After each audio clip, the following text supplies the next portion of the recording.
তারপরেই নাকি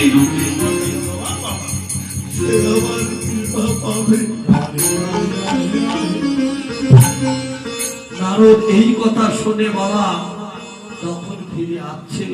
বাবা এই কথা কি বলা যায়? এমন কথা বলছে, এই কথা কি বলা যায়?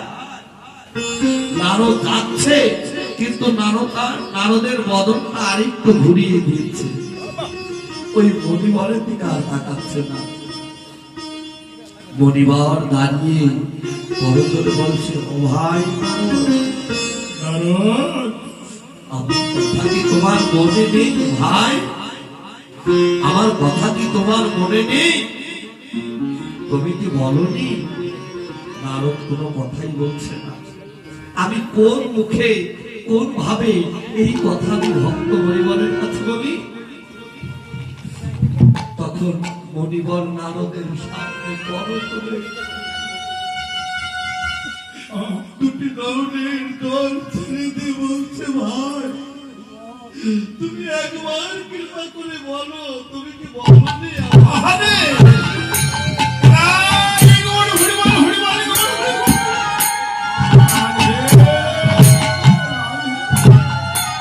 তখন নারদ বলছে, তুমি শুনতে চাও তাহলে শোনো। আমার ভগবান কি বলেছে জানো? এই তেঁতুল গাছে যত পাতা আছে ততবার তোমাকে পৃথিবীতে আসা যাওয়া করতে হবে, তারপরে তুমি আমার প্রভুর কৃপা পাবে।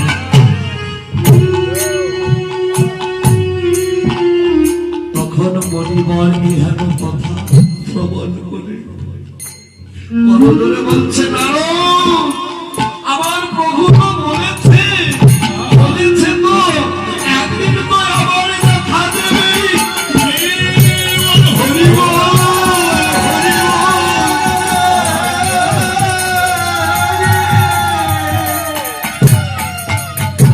আমার প্রভু তো বলেছে একদিন তো দেখা দেবে। দেখেছেন কত ভক্তি বিশ্বাস। দেখা গেল প্রভু নারায়ণের আসলে আর বসে থাকতে পারলেন না। ভক্তের প্রেম ভক্তির কাছে ভগবান বাধা। ভগবান নারায়ণ সেই ভক্তের সামনে সেই শঙ্খ চক্র গদা পদ্মধারী হয়ে ভক্তের সামনে দাঁড়ালেন। এহেন ভাব দর্শন করে নারদ চমকে উঠলেন। প্রভু এ কি তোমার লীলা? তুমি বলেছিলে কি আর তুমি বলছো এ কি তোমার লীলা? প্রভু নারায়ণ বললেন, রবি নারদ, ওরে নারদ, আমি তো আসতে চাই নাই। আমি যে আসতে চাই নাই, আমি কেন এসেছি জানিস? আমার ভক্তের প্রেম ভক্তি বিশ্বাসে আমাকে পেয়ে, তাই তো আমি এসেছি বাবা। ভক্তিদান কৃষ্ণদান, ভক্তিদান নাই বাবা তার কৃষ্ণ কখনো হয় না। বিশ্বাসে মেলাই বস্তু, তর্কে বহু। তাই তো মহৎ কৃপা বিনে জ্ঞাত নহে, কৃষ্ণ কৃপা দূরে রহ। যদি ভগবান সত্তাকে রক্ষা করতে চাও, আগে সাধুগুরু বৈষ্ণবের চরণে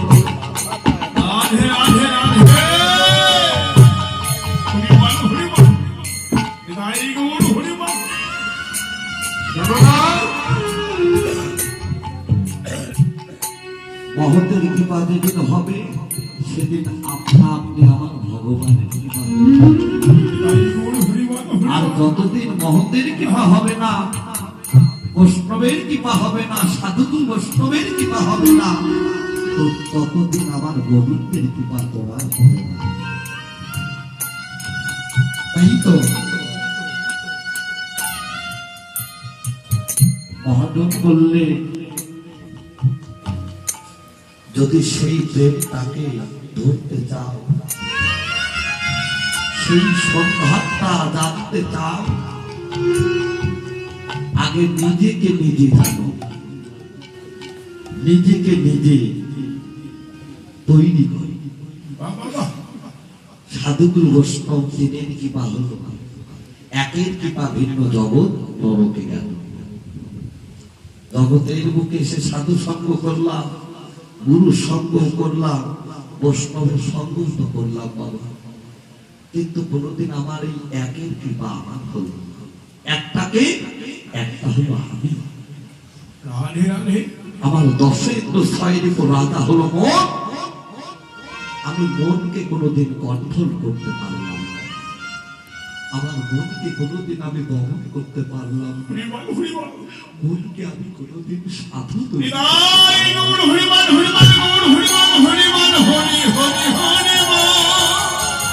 তাই তো বাবা, এই মনটাকে যেদিন আমি সাধু তৈরি করতে পারবো, একমাত্র আপনা আপনি আমার সাধুগুরু বৈষ্ণবের কৃপা। তাই তো সিংহাবেন মরণী করিয়া দয়াল ধ্বনি, হই হই বলে মহাজন কেন বইতে হই লিখলো? একটু হলেই তো ভালো হতো। এই যে কলমের কালি ফুরিয়ে তিনি অঙ্কন করলেন দুটি হই, হই হই কেন? একটি হলো আমি, আর একটি হলো আমার ভগবান। ভগবান বললেন যে আমার হয় আমি তার হই, যে আমার না হয় আমি তার কখনো হই না, কিন্তু আমার কাছে তাকে আসতেই হবে, এটাই সত্য। গীতার অষ্টদশ অধ্যায় ৬৬ মন্ত্রে প্রমাণ দিলেন, সর্বধর্ম পরিত্যাজ্যম মামেকং শরণং ব্রজ, অহং ত্বং সর্ব পাপভ্যো মোক্ষয়িষ্যামি।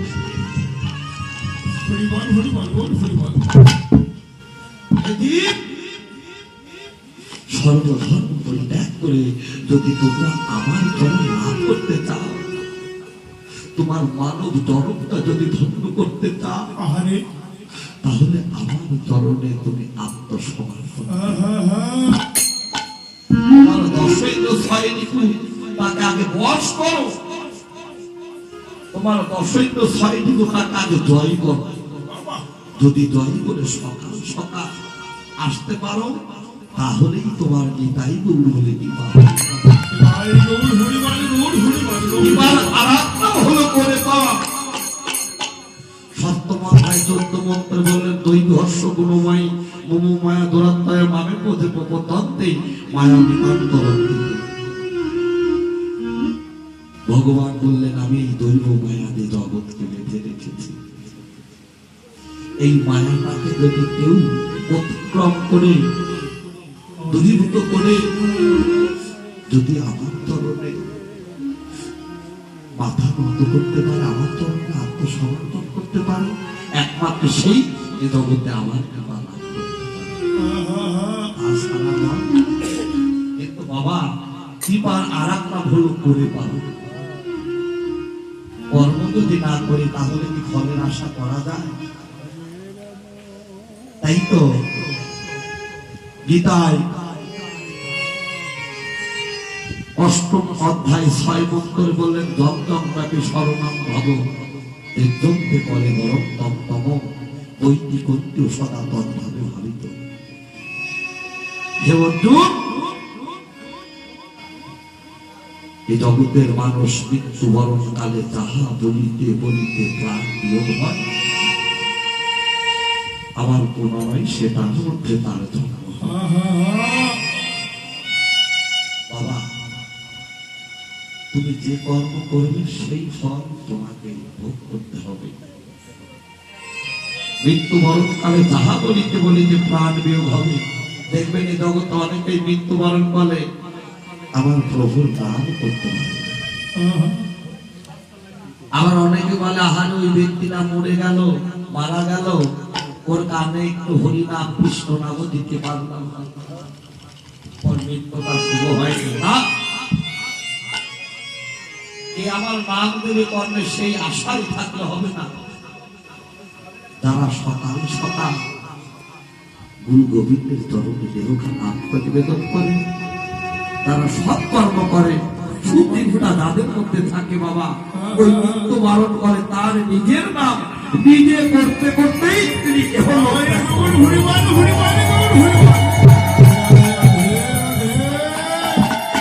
সেই আশায় থাকা যাবে না কে আমার নাম দেবে।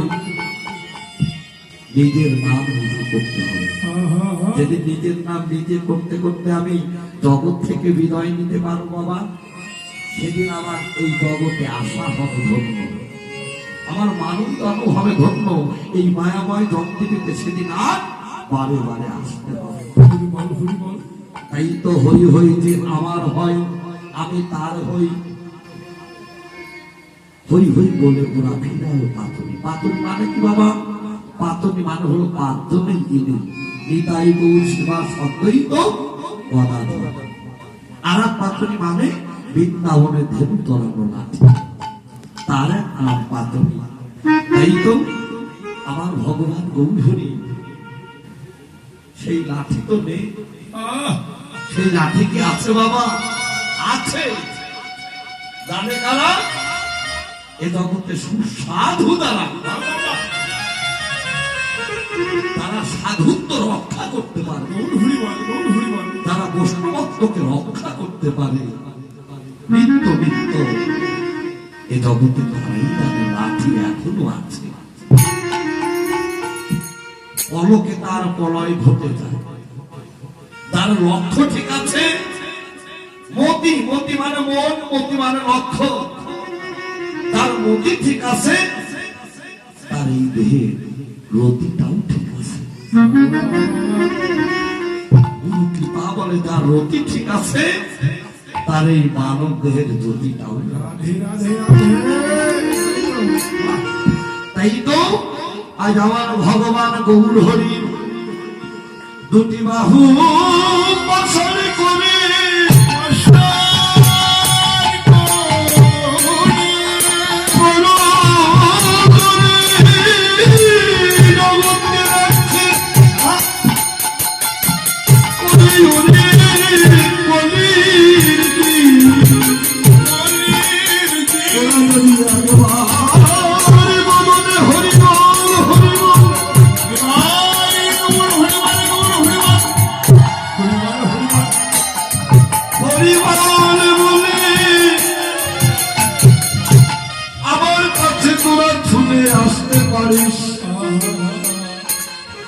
আমার ভক্তের চরণে করতে পারিস,